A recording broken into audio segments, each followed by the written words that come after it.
खड़े हैं और बाकी सारे स्टेट्स उनके खिलाफ, ऐसा कोई डिस्प्यूट है।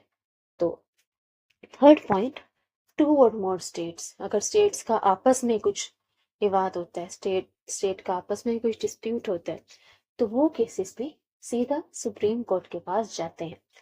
तो ओरिजिनल जुरिस्डिक्शन है सुप्रीम कोर्ट की in matters relating to dispute between centre and state. Centre और स्टेट के बीच में एक तरफ सेंटर और एक स्टेट खड़ा है और उसके खिलाफ खड़े हैं बाकी स्टेट्स, और टू और मोर स्टेट्स, और स्टेट्स की आपस में अगर कोई डिस्प्यूट होती है तो वो केसेस जो है वो सीधा सुप्रीम कोर्ट के पास रहेंगे, कोई और कोर्ट इन पे जजमेंट नहीं दे सकता। ये ओरिजिनल जुरिस्डिक्शन है। सेकंड पॉइंट देखते हैं, writ jurisdiction. Writ jurisdiction, writ क्या होता है?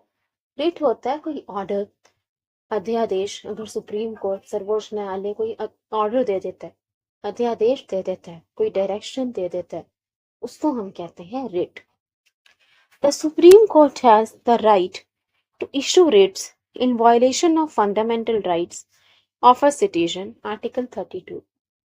हमने आर्टिकल 32 जब right to constitutional remedies, fundamental rights पढ़े थे, तब इसे डिटेल में डिस्कस किया था कि अगर किसी सिटीजन के फंडामेंटल राइट्स वायलेट होते हैं, अगर किसी नागरिक के मौलिक अधिकार उससे छीने जा रहे हैं, उनका उल्लंघन हो रहा है, तो वो सीधा सुप्रीम कोर्ट जा सकता है।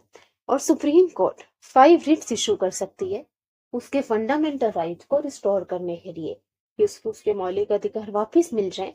इसके लिए सर्वोच्च न्यायालय 5 रिट्स, 5 अध्यादेश जारी कर सकते हैं, 5 टाइप्स ऑफ रिट्स इशू कर सकते हैं। उनको हमने डिटेल में डिस्कस किया था। Writs include habeas corpus, mandamus, certiorari, prohibition and quo warranto. Habeas corpus होता है अगर पुलिस ने किसी को इलीगली डिटेन कर लिया है, कैद कर लिया है, तो हेबियस कॉर्पस की रिट इशू करते हैं। मैंडामास